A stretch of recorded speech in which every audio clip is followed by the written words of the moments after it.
right, banging on desks is highly disorderly. Order. Members on my left.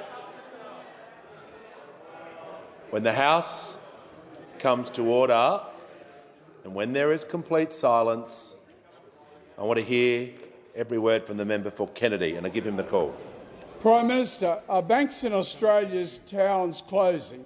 Treasurers Keating, Hockey, Swan averred the majors will always be underwritten by government. Will you support North Queensland's industrial leadership in proposing a North Queensland postal bank initiated by the KEP? And note the curious inconsistency of two Liberal senators who in power sacked Holgate, the person actually creating a People's Bank. Out of power, the two want to look into it. Churchill observed, looking into it, you'll only see yourself how extraordinarily narcissistic.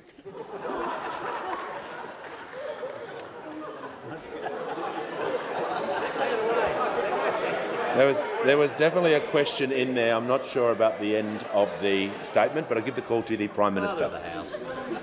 Thank you, Mr Speaker, and I thank the member for Kennedy, not just for the question, but for his genuine commitment on these issues of services for people in his electorate. And of course, bank closures in regional communities is a very real issue out there. And I can inform the member that the Treasurer met the chair of the ACCC just today on this issue, and indeed as well we look forward to the findings of the report from the Senate Committee on Rural and Regional Affairs and Transport inquiry into bank closures outside of metropolitan areas.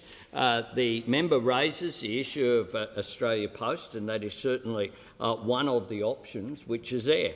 Aussie Post already plays a big role. In the 2022 financial year, they processed around 14.5 million transactions, with over 3,500 post offices currently providing banking services across the country.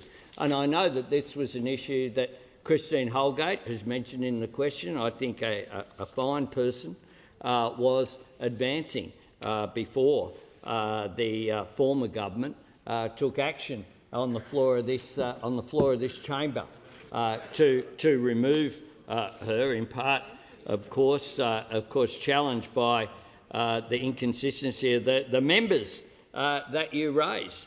And one of the things about the member for Kennedy, whether you agree with all of his views or not, and on some of his views I agree, some I do not, is his fair income. Unlike the great pretenders who he refers to, the LNP senators out there who've discovered this issue after 10 years of government and doing nothing about it, have discovered it. One of them, of course, is famous for wearing high-vis in his backyard for media conferences and doing something that no coal miner would do, which is to smear coal dust on his face for the photo op.